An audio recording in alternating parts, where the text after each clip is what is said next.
All right. Thank you all for coming. Thanks those of you online for joining us in this important conversation. This is the latest in a series that we call Conflict, Civility, Respect, and Peace that was developed by the Presidential Council on Inclusion and Diversity, the College of Social Science and Humanities, the School of Law, and the Office of Student Affairs. The goal of this series has been to look into important issues of diversity and conflict through an academic lens. We've all seen the conversations among reporters and media and individuals, and this is from us as a Northeastern community and how we look at some of these issues. And importantly, it's also not only an academic lens, but an interdisciplinary lens, a lens that takes advantage of all the different disciplines here at Northeastern and brings them together to offer different perspectives on what the topics that we're dealing with. This afternoon's session is dealing with one of the most challenging, frustrating, and important topics facing our society: firearm violence, including firearm violence that's motivated by hate. So, a couple numbers, because I'm a social scientist, I have to have some numbers. In 2019, we had 417 mass shootings in the United States. 417. And I thought to myself, wow, I never knew it was that high. That was 2019. In 2020, it jumped from 417 to 611. And then again to 693 last year. That's 13 mass shootings a week. It's just almost inconceivable that we're in that place.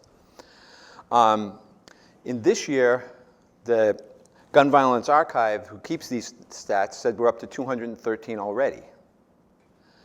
So it certainly isn't a phenomenon that's going away, unfortunately. It's a phenomenon that's increasing. Additionally, I've studied hate crime for the past 35 years.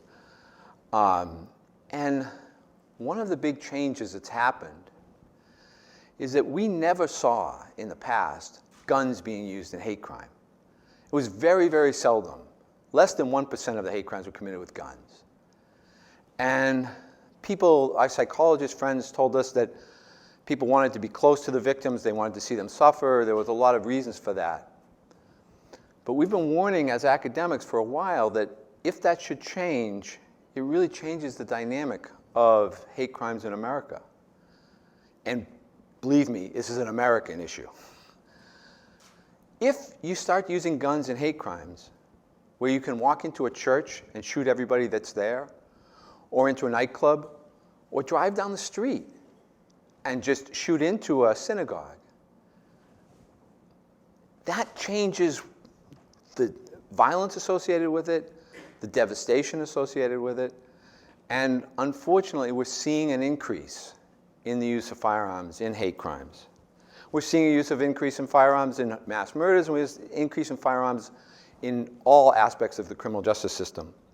So I think that that's one of the things we'd like to talk about tonight, is ways to sort of deal with this increase in firearms violence.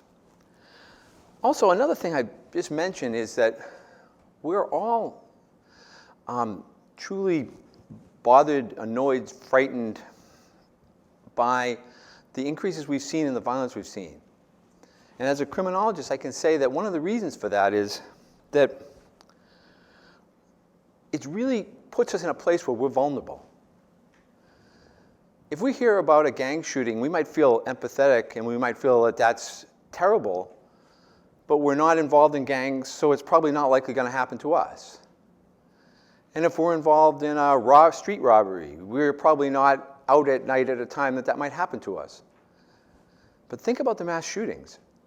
They happen to us when we're in church. They happen to us when we're out socializing. They happen to us, when we're just in a park or having our hair done. So things that we all would do.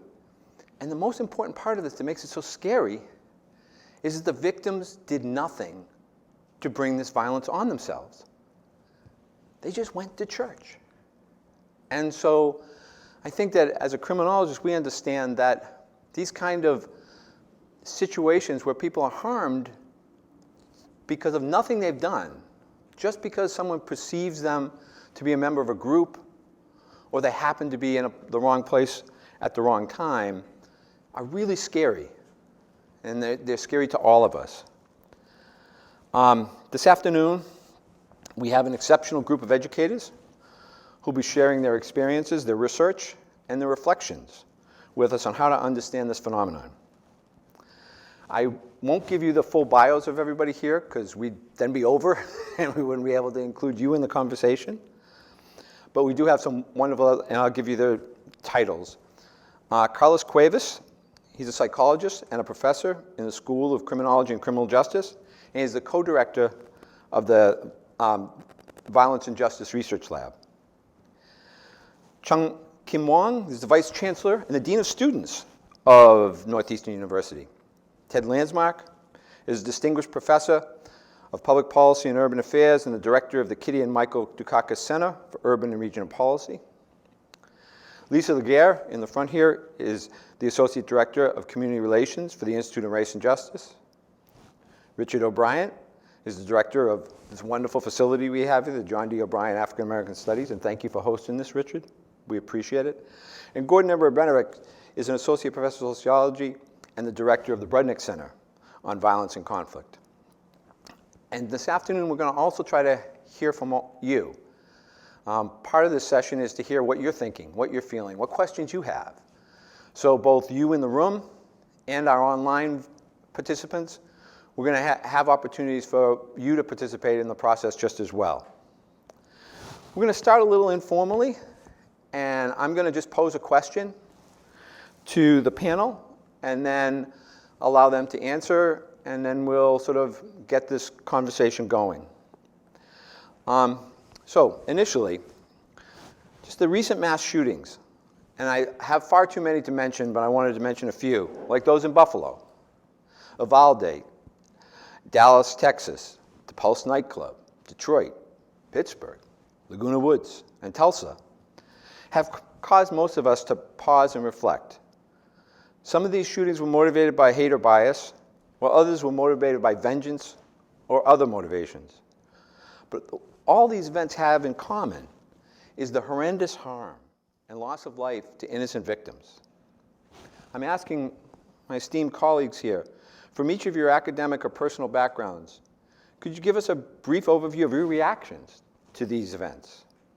I guess I'd start with Gordana, if you don't mind.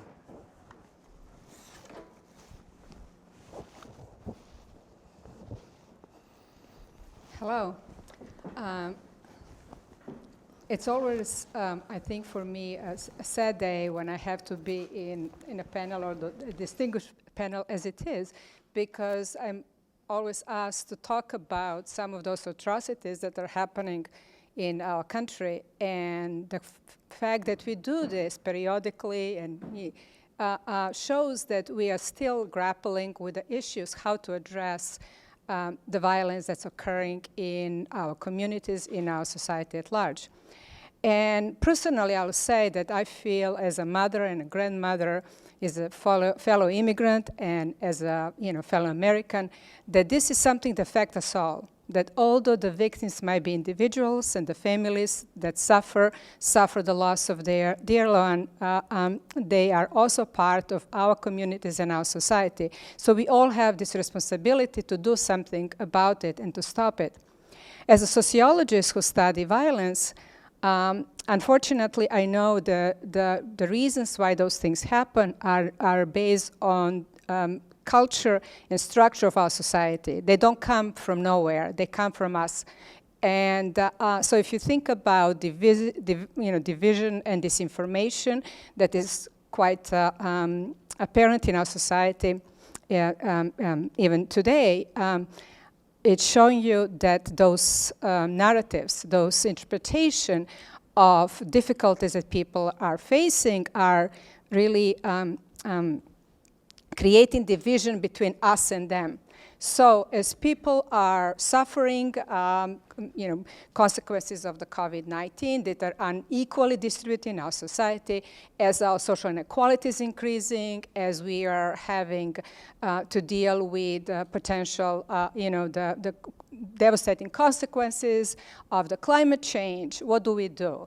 How we turn in looking for solutions. And unfortunately, what often works in many societies, not just in ours, is using these divisive strategies. If you're going to blame one group of people, and as immigrants, you are often, or a minority group in every society, you're vulnerable to that type of narratives, you are blamed for those problems. And politicians don't have to do anything.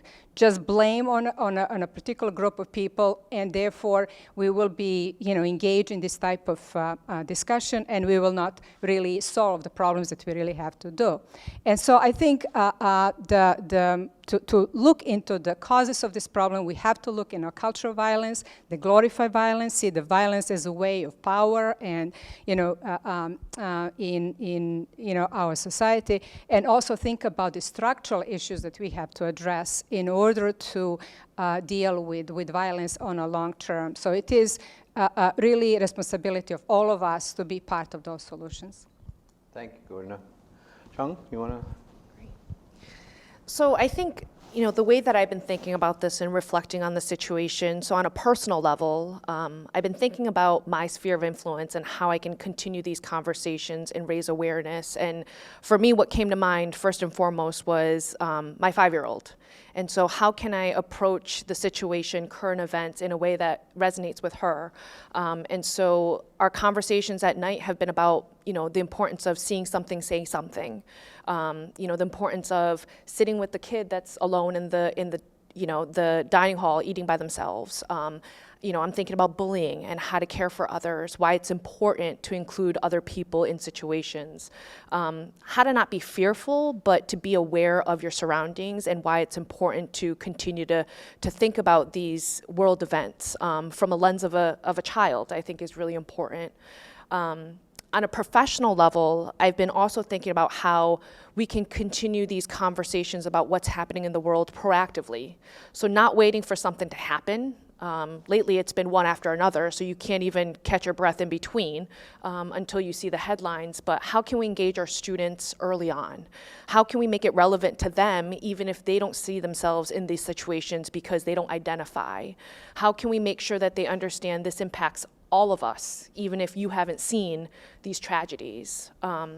I'm also finding opportunities, I think, to engage conversations about students that are struggling, right? So how can we understand resources that are available, and thinking about how we can get those resources to our students so that they can proactively seek help and support before things go down a dark path.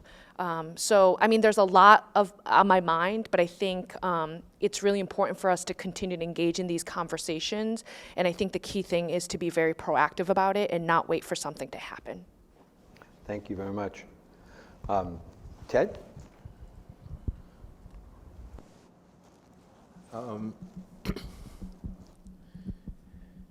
One of the things that strikes me about where we are at this moment is that the circumstances and motivation for the shooters at this point have evolved significantly in terms of the data that we're used to working with and the data that we have to work with now. I grew up in public housing in New York City. And when I was growing up, there were virtually no guns on the street. The only guns were the things that gang members might fabricate from car antennas, zip guns, things like that. And then we started to see the emergence on the streets over the years of smaller handguns, many of which we were able to trace to the Carolinas, and most of which were not heavily automatic weapons as such. And now what we're seeing is the evolution in access to weapons of war.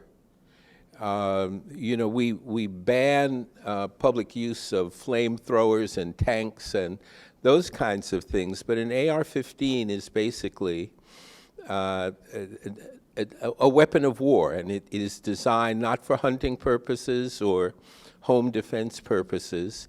It's designed to kill large numbers of people in the shortest possible time. And we can talk a lot about the importance of banning assault weapons, for example, but it continues to be the case that the triggers on those assault weapons are being pulled by a range of people whom we don't really understand fully yet. 2 years ago, I was able to say, oh, this is an issue of young white men who are disenfranchised and feel sort of distant. And then you look at the last couple of weeks, and Latinx and African American men are doing the same thing at this moment. And they're all over the country. They're not just in cities. In fact, many of them are coming from rural areas, and we just don't know enough about the changes, not only in the devices that they're using, but in fact, who they are. We know that hate motivates many of them, and that hate is at least shared, if not necessarily generated, by certain social media platforms. But we really don't know a lot of who these shooters are, because their demographic is a fairly big one, but not everyone in that demographic goes out and buys an AR-15 and then sprays a classroom full of children with bullets out of that AR-15. And so, as an academic now and a person who's interested in policy, one of my first questions is, what do we know as among ourselves, and what deeper information do we have to have among ourselves, and in what ways could we, as people who have studied these issues at a variety of levels, in what ways do we need to come together to create some shared information and recommendations about what it is we could or should do next, apart from simply saying that we know that we've got to ban assault weapons, and apart from saying that there should be, a several-day waiting period before anyone can walk into a gun show or walk into a store and acquire those kinds of weapons. What do we really know? Do we need to, for example, be thinking in terms of banning all ammunition, knowing that at some point bullets will get used up, and if people can't get more bullets, some people will make them on their own, but by and large, people won't be able to just walk into a Walmart and buy ammunition. Do we need to think in terms of reinstituting some form of public service, including the draft, in order to bring people together who might not ordinarily interact with each other, so that there are social connections that start to develop? Are there medical things that we need to know? At this moment, we just don't know. But it does strike me that as among us on this stage and within the university, there's data that needs to be collected, analyzed, and then applied to policymaking, so that each time one of these things happens, we respond with more than a sense of dismay. Thank you, Ted. I think I'll turn to our psychologist next. And Ted posed the question of motivation and, the changing character of some of the people who are committing these crimes. And I know it's something that you've looked into, and just in terms of violence and different kinds of violence. So I'm the token psychologist up here. So I actually started out, I still practice on the side, but I'm a clinical psychologist, and I actually sort of came up in the world of sort of trauma and PTSD. This is sort of my training. Before I sort of talk about what Jack mentioned, I think the thing I've thought about when it comes to these situations is sort of the ripple effect. Our attention is going to go to the next shooting when that happens. As Jack mentioned, sadly, there will be another one, and the media will turn our lens to that. I can guarantee you that the people who are the survivors of these traumas are going to be impacted and continue to be impacted for a long time. I can guarantee you kids who were kids at the time from Columbine are still affected by that, which I think for a lot of people sort of one of the first ones we think of in terms of school mass shootings. Because trauma doesn't care how long ago it was. Trauma doesn't care who else was there. Trauma will hit you psychologically, physically, emotionally, your family, your friends. So each time we sort of see and hear about these horrendous events, you have to, I go to every person who was there, every person who survived that, every parent of a child that was killed is now dealing with this from now on. And I think the lens that the media gives us, which is the next horrific event, forgets that everybody who's come before is still dealing with it, whether it be emotionally, physically, in whatever way they're sort of impacted by it. And so I think that's where I go to is there are a lot of people who are still with us after events like this who are going to need support and help and services and community, which is a big piece of this whole thing when it comes to hate crime, to get through and recover from the impact of this. So maybe I'll get to the other piece later, but I want to make sure other people have time. But that's sort of where I go to with this is there's a big ripple effect of these events that I think we forget about when the next horrible one comes around and we gets our attention. Thank you, Carlos. Richard? Well, I was teasing Carlos that he had us in therapy the last time we were in the meeting talking about some of this stuff. There's an old saying in the black community, sick and tired of being sick and tired. And it feels like every time these things happen, we get upset, we get angry, we get a little bit of social activism, but then our attention gets taken away. And one of the things that I think we have to take a step back and look at this in terms of public policy, right? Policy is about trying to manage and change people's behavior. And we've done it before, so we can do it if we have the will to do it. But we seem to be lacking, you don't even hear the term moral majority anymore, right? But we seem to be lacking the moral force or the moral impetus to really overcome what we're experiencing right now. And we've gone through a whole lot of things policy-wise to deal with the negative impacts it has on people, right? So take, for example, seatbelts, right? It's hard to imagine there was a time when we didn't have seatbelts.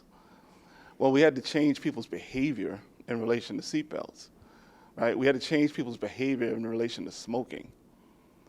We can change people's behavior if we have the will to do it. But the majority seems to have lost its voice. And this environment that we're in, not only does it impact those families that experience this, but just seeing this and hearing this, and when it happens, the kind of emotions that come up in you, it just stirs up so much anxiety. And it's a challenge because I think we get thrown back by what happens, and it takes a little time for us to organize ourselves. But what we have at work right now is we're trying to organize ourselves around this issue, but there's resistance. And we've never experienced that before, where you have something that's killing so many people that somehow there's resistance to stopping that killing. And I don't know what the answer to that is, but the feeling that I have, with all this is just, it's almost like a constant anxiety, where you're just not sure, and I had the unfortunate experience of being in Ruggles Station on Marathon Monday. And those of you who are aware, there was a shooting in the station on Marathon Monday. Well, as I was coming out of the station, I was headed towards the campus side, and we heard a couple of pops. And the marathon workers who were there were standing around and didn't see a reaction. But then all of a sudden you started hearing bang, bang, bang, bang, bang. And some young people were running from the other side of the station yelling, shooter, shooter, shooter. So all of us coming off the stage, the train, we're thinking that the shooter's chasing them through Ruggles Station. So we're all headed toward the exit, trying to get out the exit together. Our collective energy and anxiety and fear and all those things are bottled up in this trying to get out of the station. And so when I got out of the station, I came over and I was standing in front of the building. I couldn't even come in the building because I was so shaken up. And I had my wife on the phone trying to calm my nerves. But the thing that bothered me the most about that was I can't shake that feeling, right? Because I was beginning to reflect on what does it feel like to be trapped in a building knowing somebody is hunting you? What does it feel like to be in a situation where you have no power, no control over what is happening around you? And the only thing that I had or we had was the ability to get out of that space. Now, fortunately, the shooter wasn't coming through the station, but this happened before Buffalo. But now, as I hear these shootings, those feelings come up. And so the question becomes, which is what I think Carlos was getting at, not only the people who are directly impacted by the violence, but what about those who are on the edges and that lasting feeling that you get every time this happens again? It's really a challenge for us, I think, to collectively commit ourselves to say we have to change this and not allow the resistance, whatever it may be, to win. Because this can't go on like this. This can't continue like this. We can't survive another one of these shootings like this and go on as life as usual, life is normal. It's not normal anymore. And so I look forward to the discussion, but it will be important, I think, for us to really be candid about how we're feeling about all this, because I think once we are able to get our emotions and work through them, then I think people will be committed to making the change. Thank you, Richard. I just wanted to offer a couple of reactions, and then please, in the audience, start thinking about questions, because we want to, this panel asked if we could have this as a conversation as opposed to as a presentation. So I wanted to just give you a couple of reactions. Last week, I was in a convention of police chiefs, and the police chiefs from a lot of the cities where these shootings have taken place were there. And it brings me back to a couple of things that folks said. As Ted was talking about the power of these guns, AK-47s, AK-15s, in the instance where the individual went in to shoot his doctor because he hadn't gotten well in 2 weeks, in that instant, the chief was saying that he went into the doctor's office, shot the receptionist, followed the doctor into a back room and shot the doctor. But these guns are so powerful that the bullet went through the doctor, through the wall, and hit the second doctor in another room.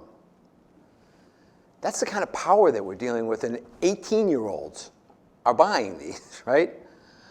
The second thing I wanted to mention was on the Buffalo shooting, That's the one where at the grocery store. This young man had been in criminal justice casing or had been trying to plan this out for a year. He had 600-page diary with maps and figures about where he was going to go. He called it his census. And he went to different cities in upstate New York and went to different locations that he had scouted out online and took a census of how many African Americans were in the building. And he picked the store because it had the most, the grocery stores, because it had the most. And here's one of the most chilling. His plan, which was all written out in detail, had him leaving the grocery store and driving to a Jewish temple, and he was going to kill people there, and then he was going to kill in an elementary school. So his plan was to continue on to get all of these different groups. And part of what Carlos was referring to and others is that he had studied all of the incidents that had gone before. He had seen them, he had researched them, he had, and this was for him about replicating or being better than people that he respected for what they had done in the past. So this is so complicated and so many-faceted. And we'll get to policy solutions in a minute. We have the former Speaker of the House here, Bob DeLeo, who shepherded the Massachusetts law, which made us one of the safest states in the country. But I think that what we need to do is to sort of have a little bit of a conversation about how everybody's, seeing it, how your families are seeing it. As Carlos was saying, it affects us all differently. And maybe not immediately and maybe later, and but it does affect us all. So could I ask if, we'll start with people in the room. If anybody in the room had a question, could you come up front? We have a microphone there so the people online can hear you. Or comment. Doesn't have to be a question. Oh, do we have an online question? Well, we'll start with an online question. Lisa can give it to us while you think of yours, okay? Lisa, thank you, Lisa. So we have a question from Lisa and Tricia. Tricia, who's a master's student in security and resilience studies, they both have the same question. It says, there are many definitions of mass shootings in use. Can we please clarify what the speakers are using for their definition of mass shooting? Well, the most common definition is 3 or more people in a single incident. Even it may be separated from some time period, but it's basically, within 24, 48 hours by a single 3 or more people killed. But there is a whole dynamic of what do we mean when we say that, and how should that motivate or move the police, others in the community to think about this. I think it's also important, and I'll let my colleagues answer, to understand that these mass shootings are horrible. They're terrifying. They're all too frequent. But the biggest victims of gun violence in our society are black and brown young men who live in urban settings. There are more of them killed than in all of these mass shootings put together. So whatever solution we have has to deal with both parts of this. Not just the mass shooting, but also the carnage that's going on the street that Richard just spoke to so well.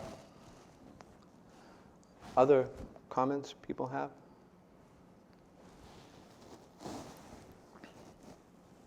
Well, I want just to add that much of the mass shootings are actually family-oriented mass shootings, when usually the father kills the members of the family.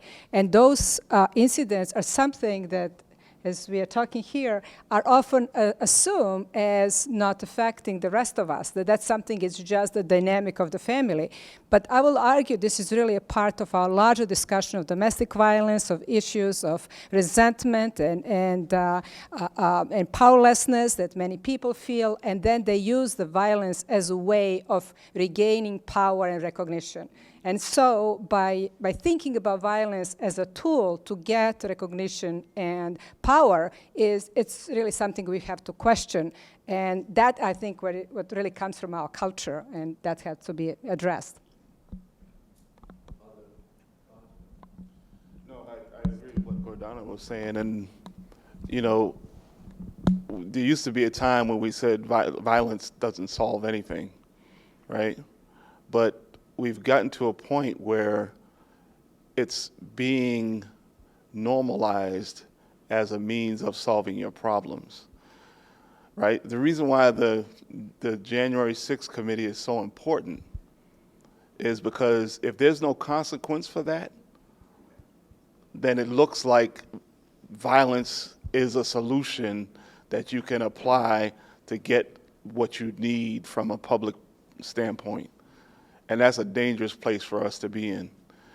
But the fact that we're meeting so much resistance to the January 6th committee is also just as troubling, right? That you have folks who are trying to prevent us from not only understanding what happened, but holding people accountable for what happened. And that this attitude of, if we can get enough people together, we can storm the castle and take out whoever we need to take out to get what we want. And that's just really a crazy place for us to be in right now. Yes, please. No, go right ahead. Could you come up to the mic so that people could hear you?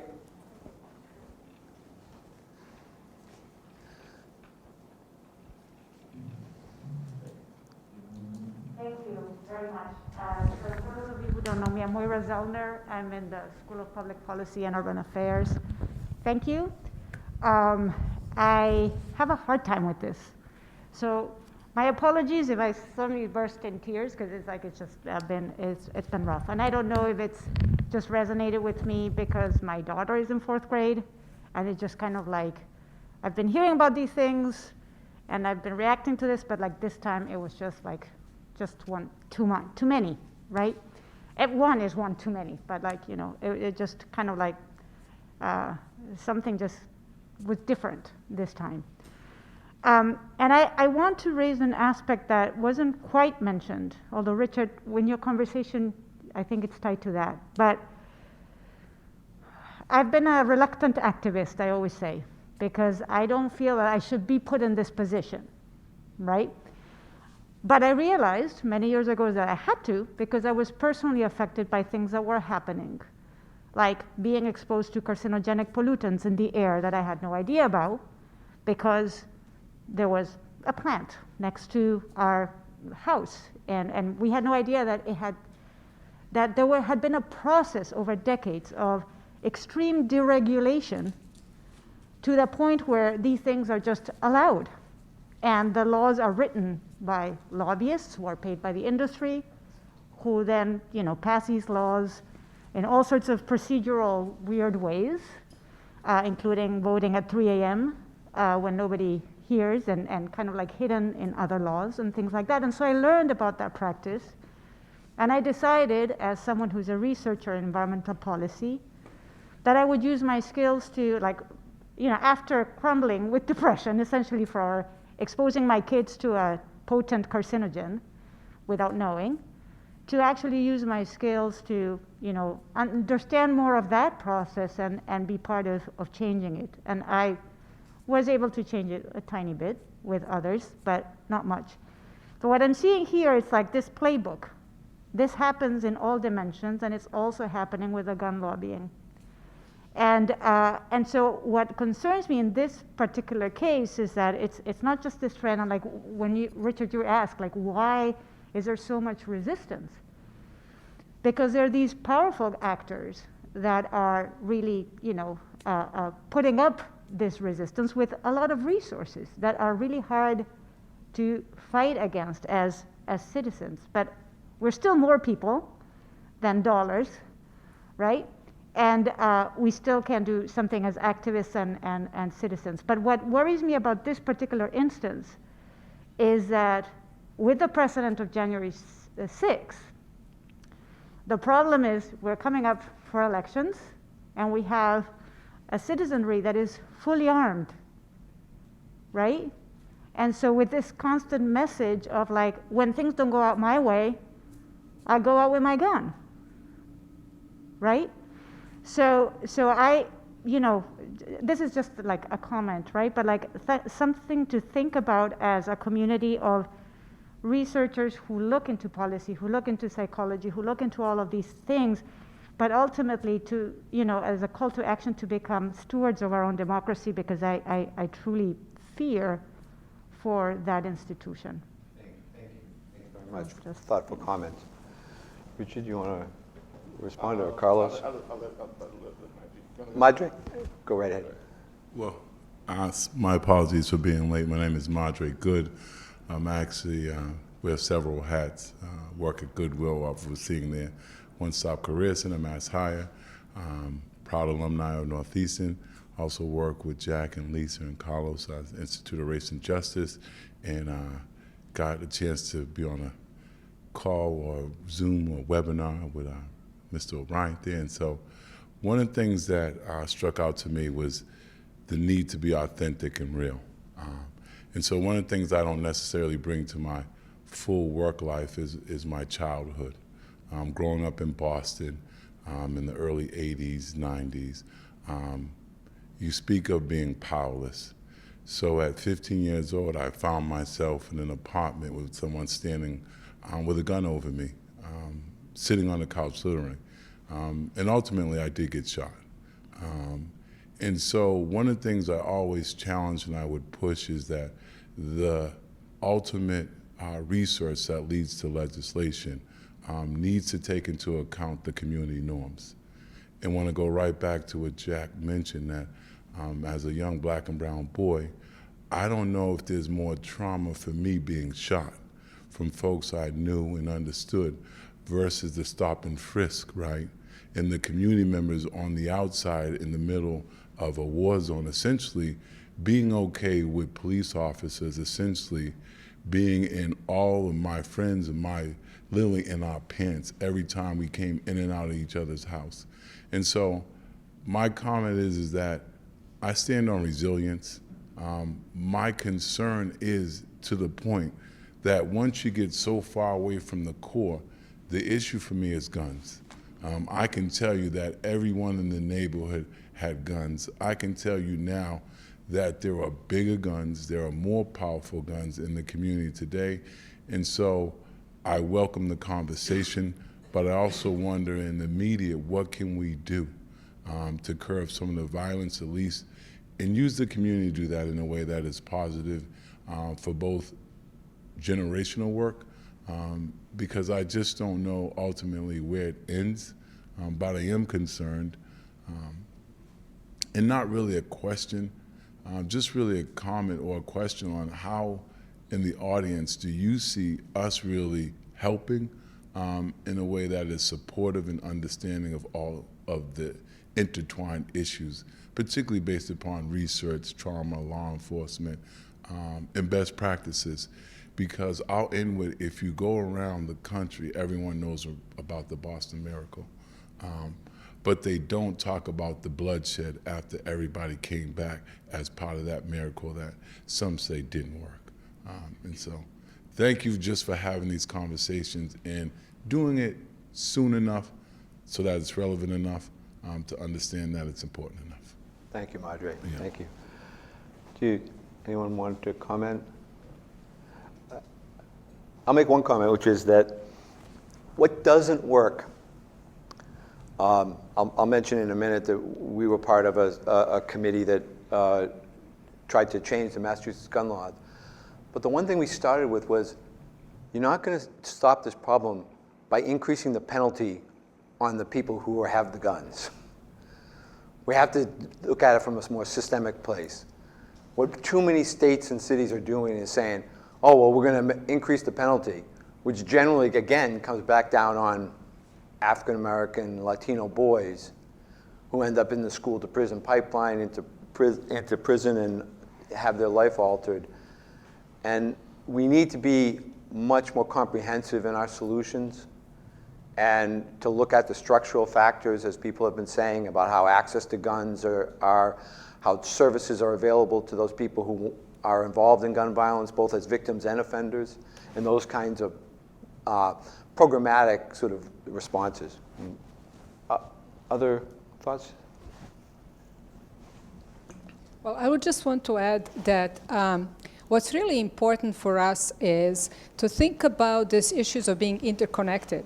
So they're not separated. This is not just this problem or that problem, but they all have a similar, come up from the kind of same source. And so that we will have to really, to address these complex issues, we need complex solutions.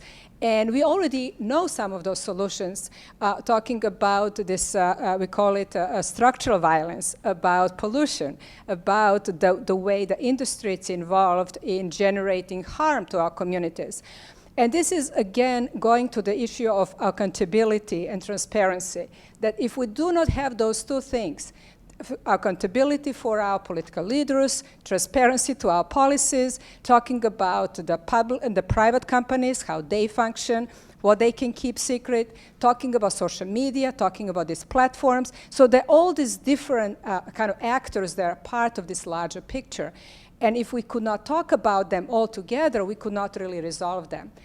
On a positive side, we do have capacity to act, and this is called collaboration. It's, and we already have, on a grassroots level, so many different examples how we all work together to address those issues. So just our history, think about civil rights movement, how it happened. So if we can think about what we share, how can we all work together? Now, the problem is this division and disinformation that I was telling in the beginning. Division constantly keeps us separated. It's always us versus them. It's me versus you. And disinformation, it's January 6th. There's all this information available. What happened? But there is also a lot of disinformation. And so this is the issue of this transparency. If somebody says a lie, keep them on, immediately. So if you can actually have all these actors act together, we can address those issues. So I see the potential. It's that is the optimistic part. We have ability to do it. The question is, how can we all play our part?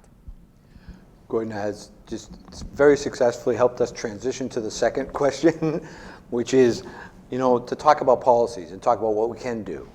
And so the question I pose to the panel is, both gun violence and hate crimes are some of the most challenging crimes to prevent. What strategies or approaches would you recommend to reduce the number of these incidents moving forward in the future? Chong, do you want to start us off with this one? I mean, I think I mentioned this before, but I think for me, just working with students directly, it's, educating them to see something, say something, right? If you feel like someone's struggling, if you feel like someone is not their usual behavior, if you feel like you heard something that's alarming, to take that step to just tell somebody, and let's explore that. Let's see if we can reach out. I think it's important for us to think about our part individually in this collective wanting to make change, wanting to make right. And I think in order to do that, we all need to work together to do that. And I think part of ways to do that is to create spaces like this, safe spaces where we can have honest conversation, where people can share their stories. And I mean, it's impactful to hear people's stories, to know that people have lived certain experiences, the fear that runs through people's, lives when they see certain things that happen. You might know someone that might have experienced this. You might have heard something. With social media these days, I feel like we have so many access to misinformation, and it creates fear. I mean, looking at the news, you never see anything positive. It's always, the next bad thing that happened. And so I think it's creating spaces where we can have these honest conversations, to think through how we can find the solutions together, and to know that this is relevant for everyone, and this is important in order for us to bring about change. Thank you so much. Ted? To the extent that the Massachusetts or Boston miracle, which you were a part of, I was a part of, had any positive effect. And there were positive effects. I mean, the murder rate was cut over a 2-year period by 80%. We went through a 2-year period where there wasn't a single teenager in Boston who was killed, not one. So there were some positive results. They may well not have lasted as long as any of us would have liked, but to the extent that there were some positive results, they emerged from the fact that we started from the premise that we needed to ask the people who are most affected what they thought should happen. One of the key things I learned was to work in community settings by asking initially what, if it were to happen, would make you feel as though this change you want is actually taking place. And what communities will say is often counterintuitive to what statisticians or police forces or other people want. Communities may say we want to see fewer hypodermic needles in a park rather than simply seeing a statistical reduction in assaults, for example. Folks want to be able to feel that there's change going on. So you have to start from the premise that you're not just engaging people in communities, but starting from the premise that they, more often than not, know more than experts do about how to fix bad situations. And even on this campus, for example, when it comes to violence, I mean, Richard talked about being on or on the edge of this campus and having gunshots go off in a T-stop. We had an incident that took place about a year ago where there was a very young teenager who our police force followed around the campus for a period of time, and a lot of folks got very upset that this teenager was essentially being surveilled, until it turned out that this young person, who was, 13 or 14, was carrying a loaded weapon and had been on the campus and had been in some public spaces on campus. And there was a value judgment that had to be made. What do you do when that young person shows up? We can say that, oh, his mother shouldn't have let him out of the house with a gun, but we don't have control over that.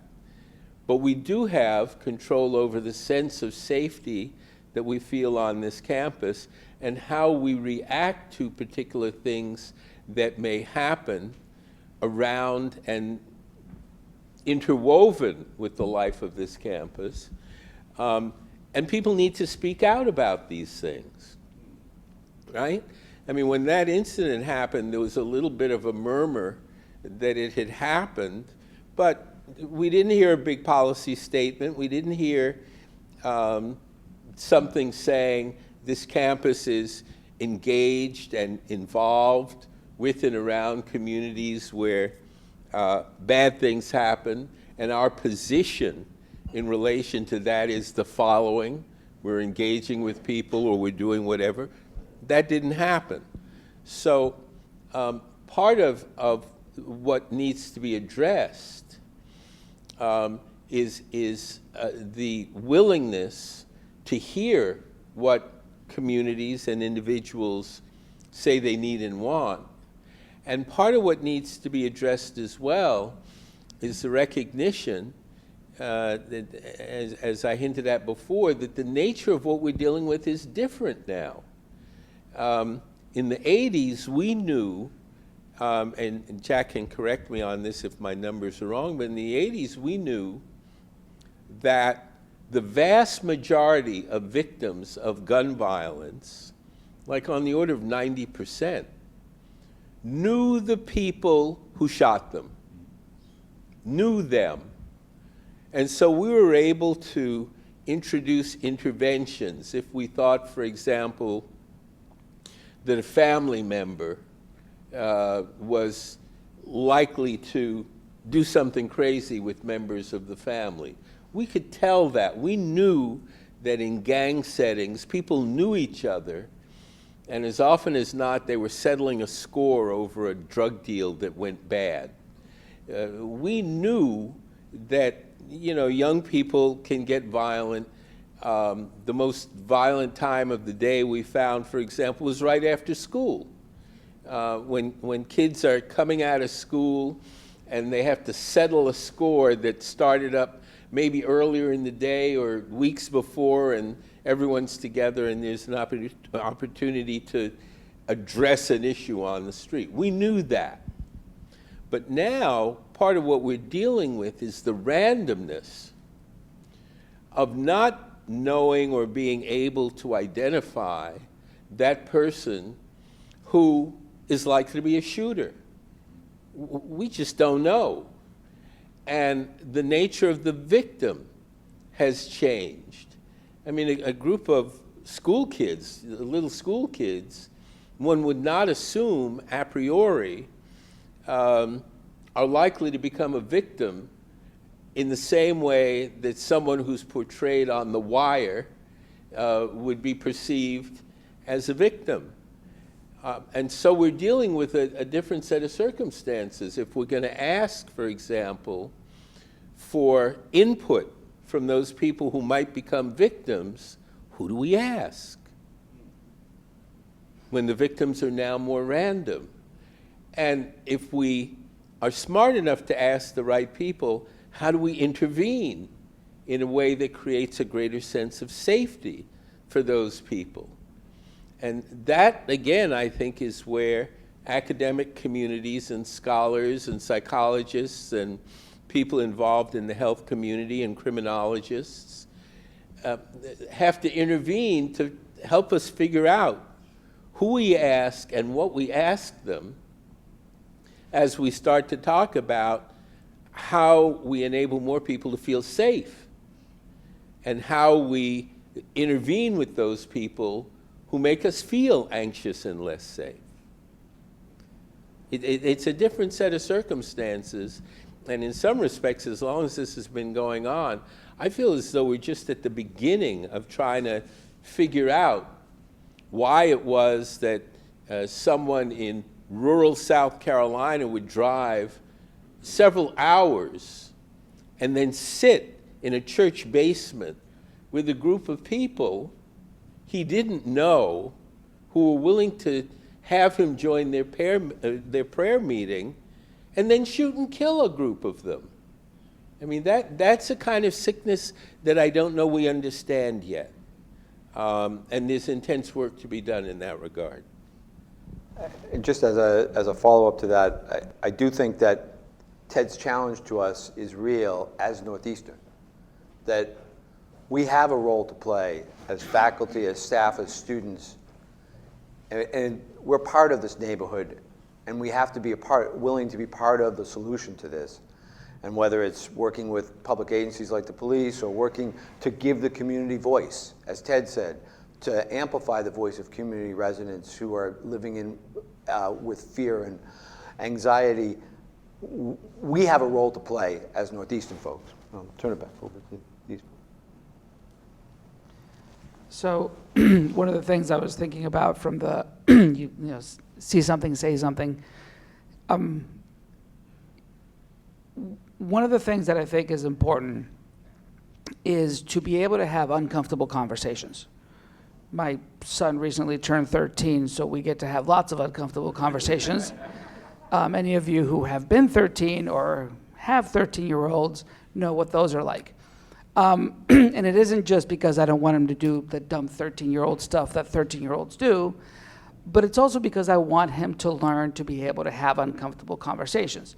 His bad luck is he got a psychologist for a dad, and it's literally my job to have uncomfortable conversations. Sit on the couch. Yeah. Get him in the car. Captive audience. But more importantly, I think that we're lousy at that. We can go down the line of all the social psychological research that tells us we're lousy at doing that. We're lousy at intervening because of, all the bystander intervention research that says, well, if there's other people around, I'm not going to do it. But we need to do that. We need to be able to have, whether it's talking about a concern of somebody you know, or because you don't want to touch that subject with somebody because they are at the opposite end of the spectrum on your feelings about that. A lot of this is figuring out how to have uncomfortable conversations, including in places like this, because if we avoid it, if we skirt around it, if we don't say something, we just left the door open a little bit for really bad things to happen. So that's sort of my expansion on, see something, say something. And I would also just add that one of the toughest things is to figure out how we have uncomfortable conversations about hate. I was teaching a class this past year where we were talking about some of the hate crime incidents that took place in one of our local suburbs around sports teams, harassment, bullying, and the expression of hate. And many of the students that I questioned about this were utterly dumbfounded as to have that uncomfortable conversation about hate. I asked them, well, what do you think the school committee ought to do here? What do you think the coaches ought to do here? I mean, this is about bringing up issues that are very emotional, and in a lot of cases, our students were saying, well, the school committee ought to deal with this, or state police ought to deal with it. It became a focus on solutions that were outside of what it was that was within the experience of our own students. We all abhor the fact that people will hate someone because they're black or brown or gay or a woman or handicapped or whatever, but we rarely feel as though we're in a space where we can talk about that stuff without feeling either embarrassed or humiliated or likely to set off something that's going to not be very good and not feel comfortable. And so part of the challenge we have is to figure out how we create safe spaces even among ourselves. Leave guns and the violence apart. Let's just deal with hate. How do we deal with having a safe conversation about why people hate each other and how you overcome that? Thank you. Richard? You want to come up to the... Comment, sorry. That's all right. I'm Gregory Valdina of the College of Engineering. This whole time I've been thinking, what is different about the United States and all of this? Because I think hate is everywhere, right? So the whole world has to deal with hate. But I don't think that, I think there's something different in the US. It's not just hate. It's the mechanisms that we allow people to express their hate that seems to be different. 340 million guns in the hands of citizens in this country. Right, so why not focus our efforts on that? Because we're all dealing with hate. We have to address, I'm not disagreeing with you, but I don't think that is unique to the US. But these mass murders appear to be unique to the US, and why is that?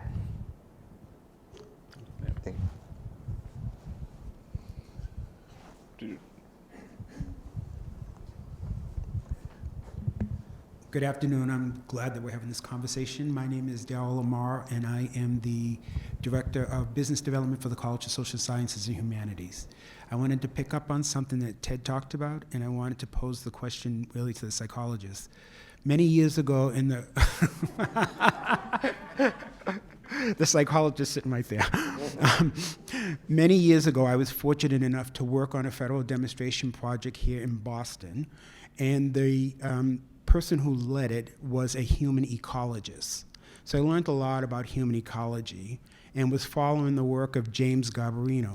And he wrote a book in the early 90s called No Place to Be a Child, where he had compared children in war zones and looked at how they survived those kind of experiences.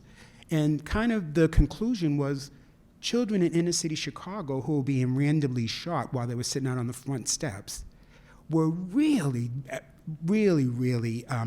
impacted in a way that children who were in war zones weren't, because at least they knew who their enemy was, and they could use their self-preservation skills, survival skills, to kind of avoid that.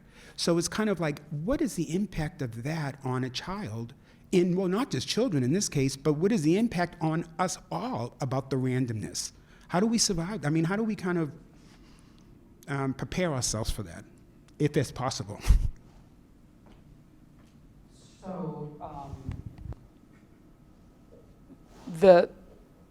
So I worked a lot with kids in abusive homes, and way back in the day when I still had brown hair, I worked for the Department of Children and Families, and you'd often have to remove kids from homes because they were being abused. And they would be, in some ways, almost more upset to be in a foster home where they were safe than they were in the home that was abusive. And the issue was predictability. It was horrible. It was a nightmare to live through, but they knew it was coming. And they knew what it looked like. They knew how to prepare for it. They knew what to do to avoid it, because it was terrible, but it was predictable. Unpredictability is really good at making us anxious. Nothing gets you worried and anxious and tense like not knowing what's coming.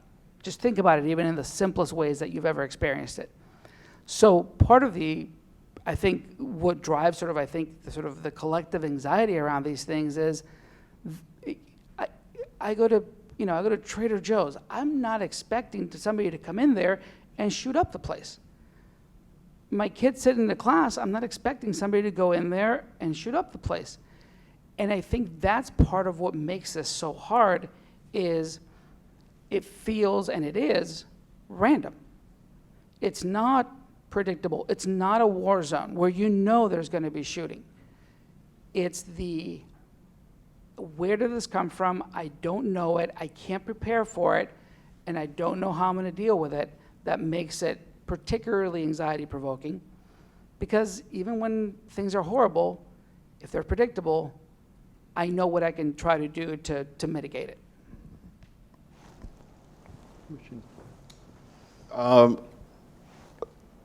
Try to put this in the very fundamental way where we can make a difference.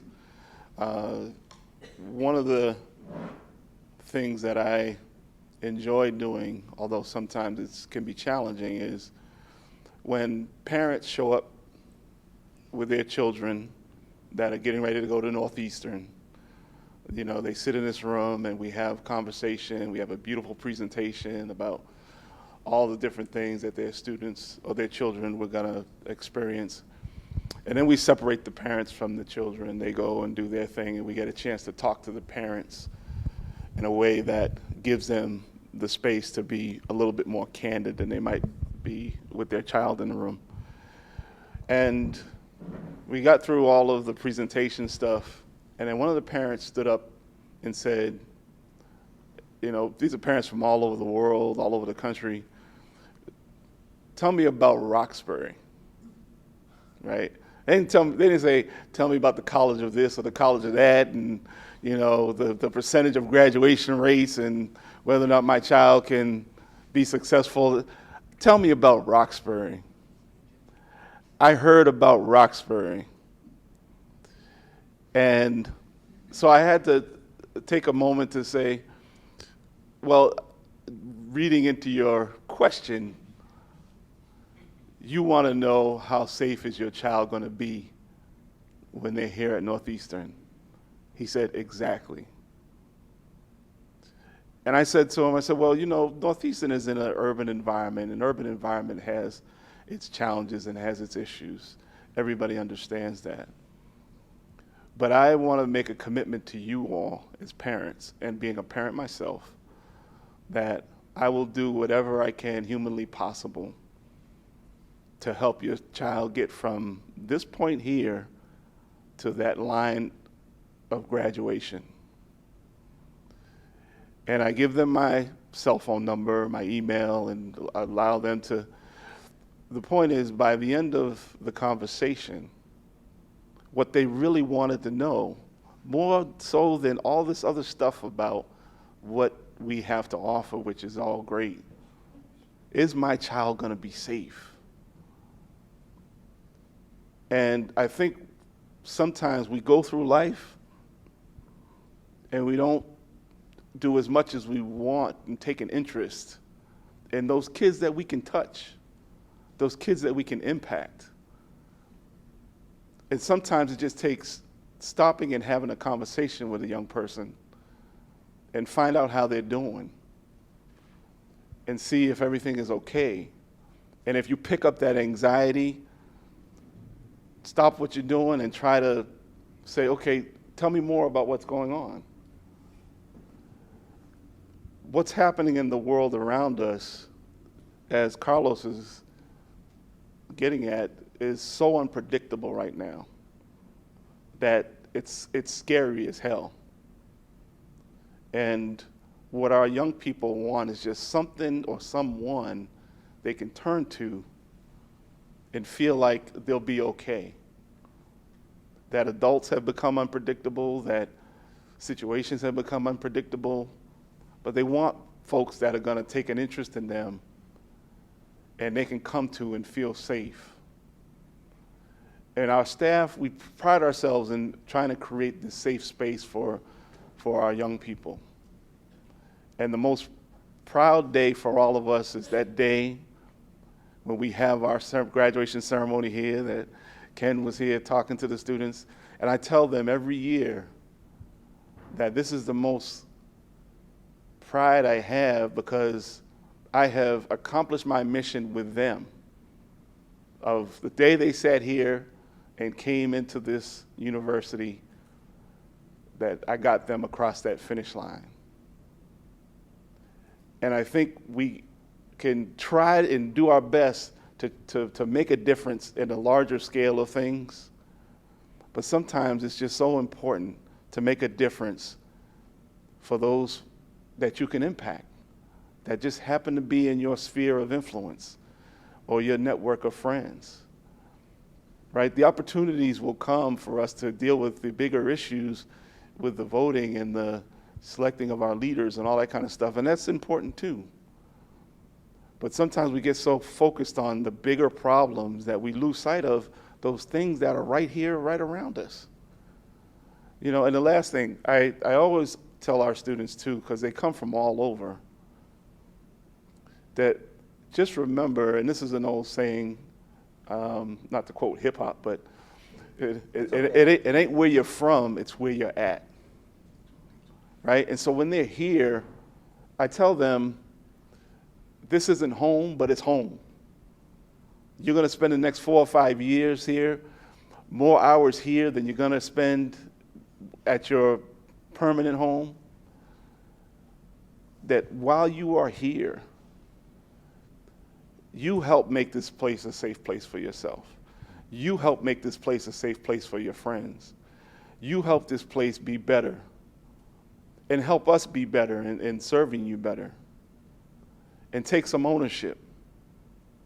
And sometimes those conversations with young folks, they may not get it at the time you say it, but sometimes 4 or 5 years later, they say, you know what, I remember when you said, and it can make a big difference to all of them. And so I would encourage us to, we should try to get control of guns, right? Try to get control of our leaders, which is probably harder than the guns. But there are some things that we can make a difference with. And that sometimes is just the people, young people around us. So. Thank you, Richard. In 2014, after the shootings in Connecticut, that we're now at a decade wrong, the Speaker of the House, Bob DeLeo, put together a package that made Massachusetts the safest state for gun violence in the country. I just asked Bob to maybe make a brief statement about how that process played out. He's now a member of the Northeastern community, if you don't know already. That's right. Well, I thought this was going to be sort of a very interesting topic, and I saw the subject matter.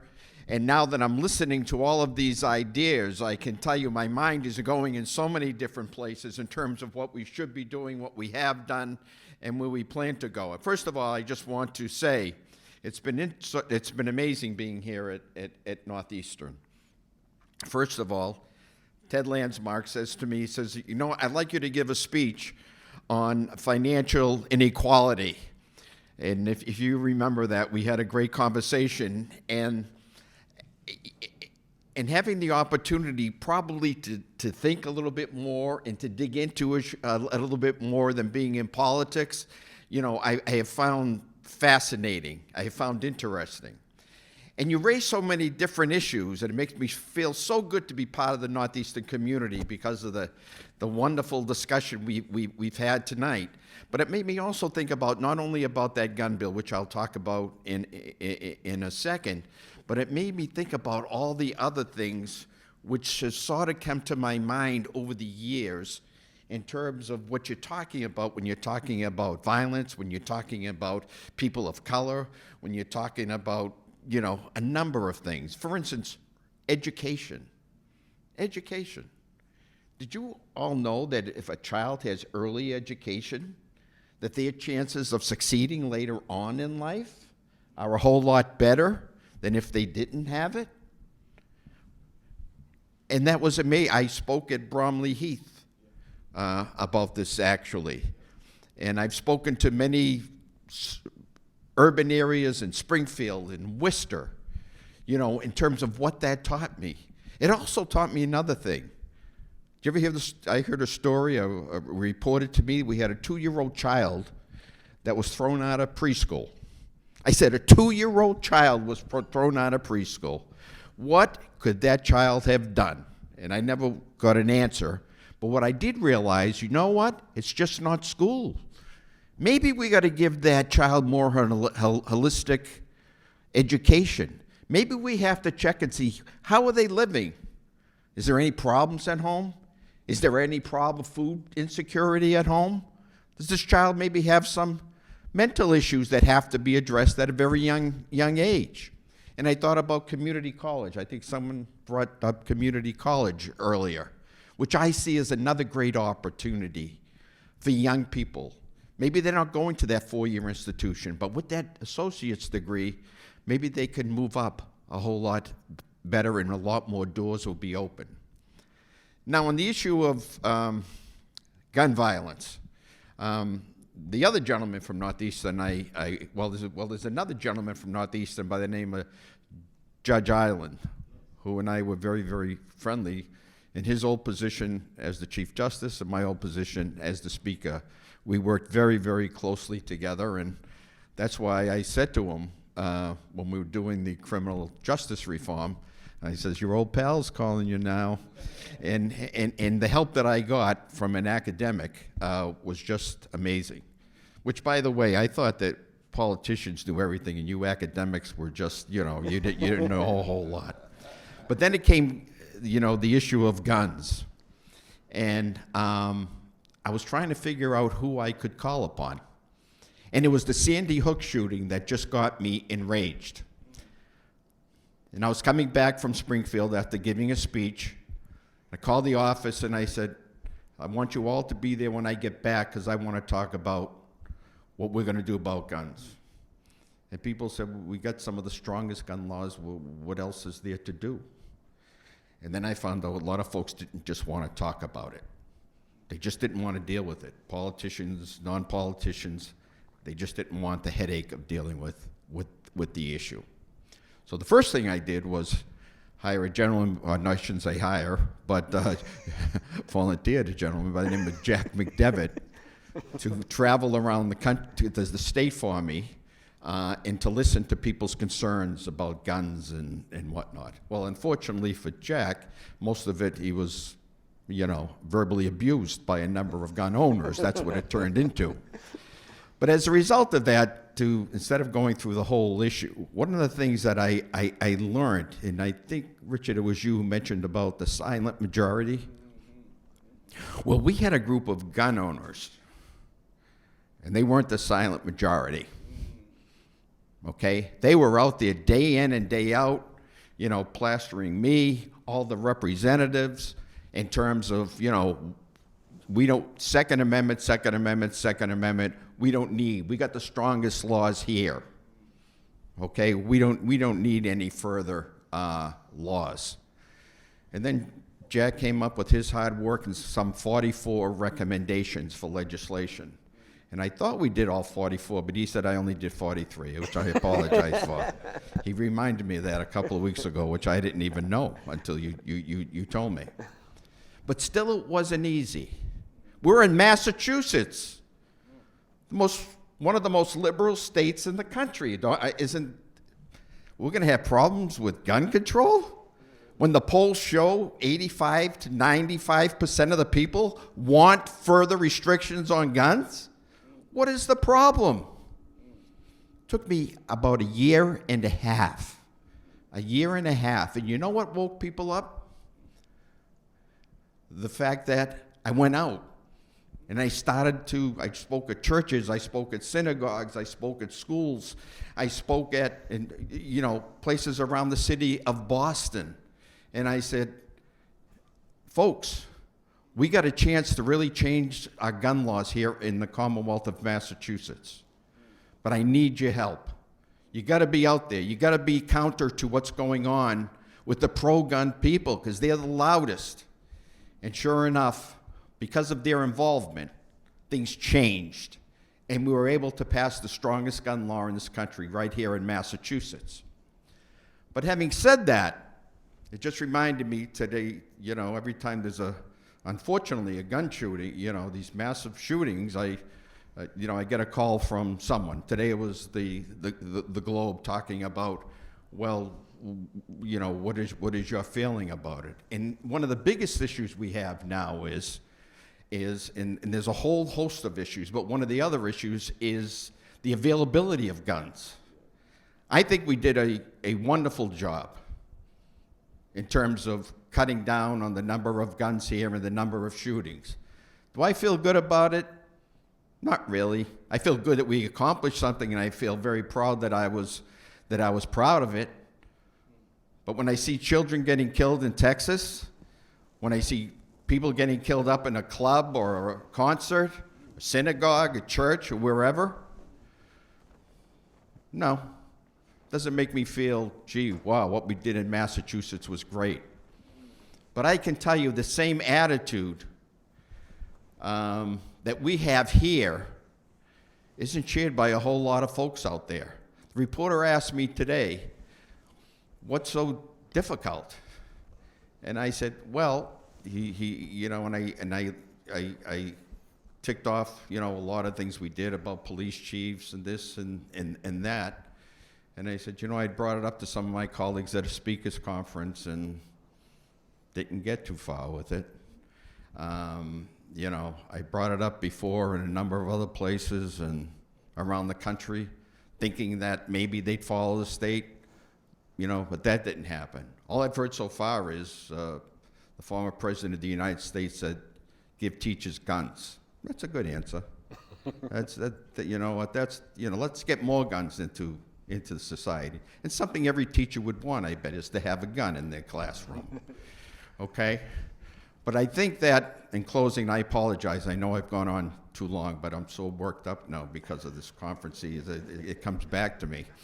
But I must say thank you, okay? This is a necessary conversation, okay? And we need to have all of these conversations. Because when you're just talking about guns and whatnot, there's a whole lot of other issues, I think as one of you had mentioned, that sort of intertwine with everything. That child, when they're young, when they're growing up, if they're not getting that support or whatever it may be, what's going to happen, to that child? What do we do when I was talking about criminal justice reform? How are we helping people who are incarcerated?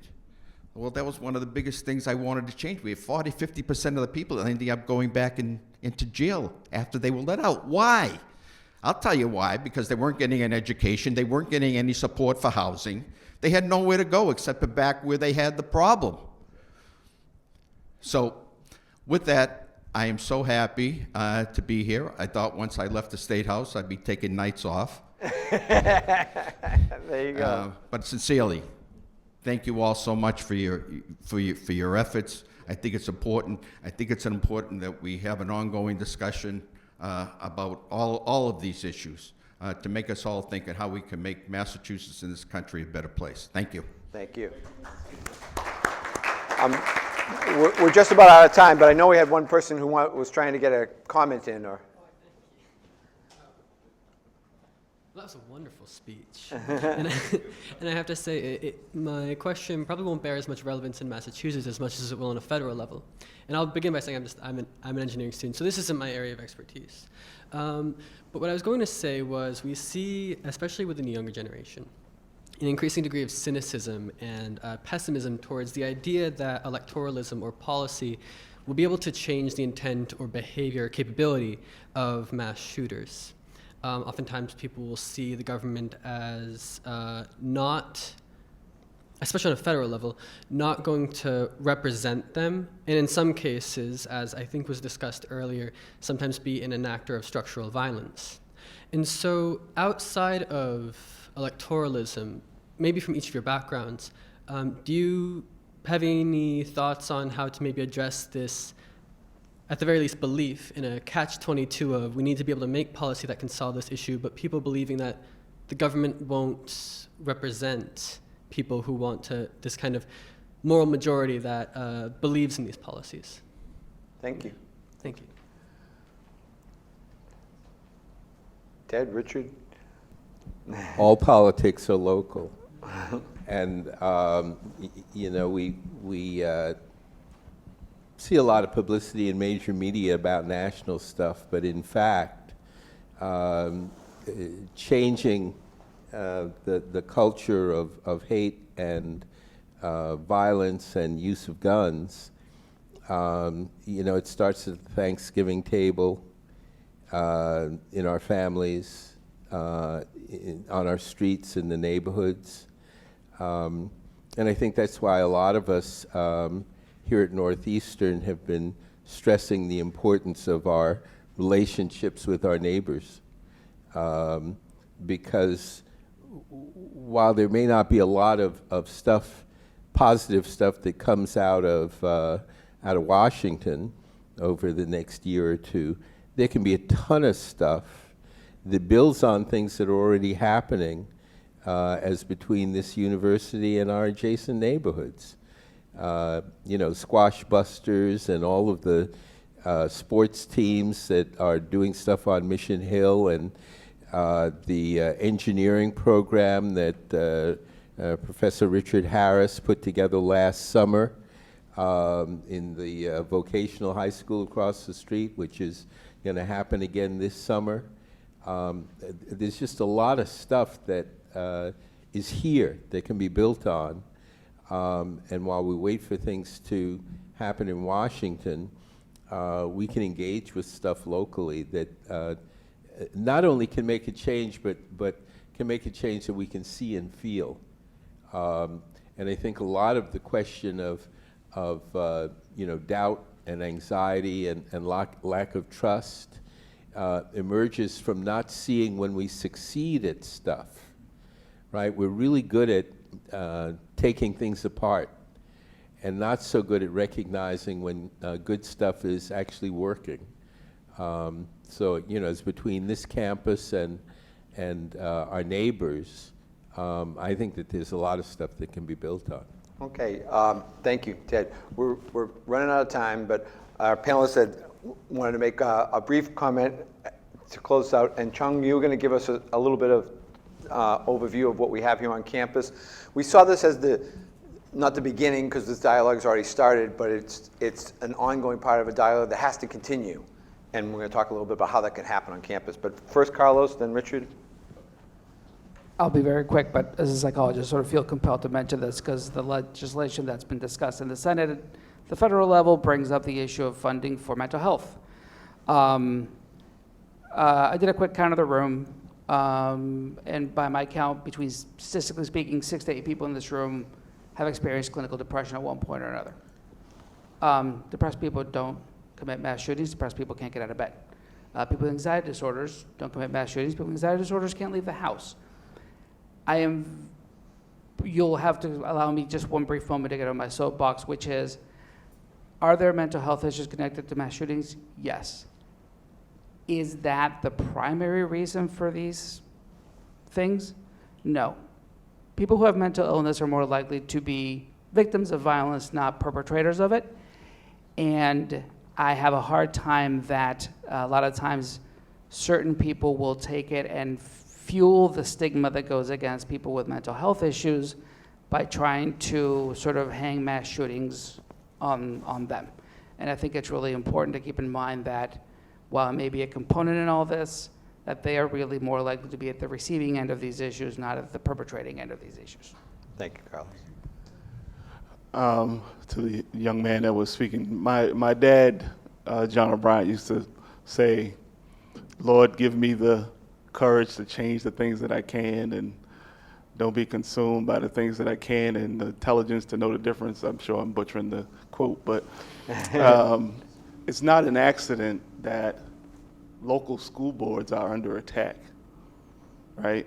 It never in our history as a country have we had all these school boards having all of this attention and all of this anxiety and fighting and controversy. And well, there's a reason for that, because people have realized that in order to control what's happening at the state and the federal level, you got to control what's happening in your own community. And that has become ground zero for a lot of activists who want to take their issues and get them addressed. So I say that to say, take some interest in what's happening around you in your local community. You may not necessarily want to be on the school board, but attend some of the school board meetings or attend some of the local meetings and get involved with what's happening in your local neighborhoods, because if this trend keeps happening with the attack on just schools as one example, then this process of trying to turn this thing around is going to be even more difficult than we can imagine. Thank you, Richard. Chong?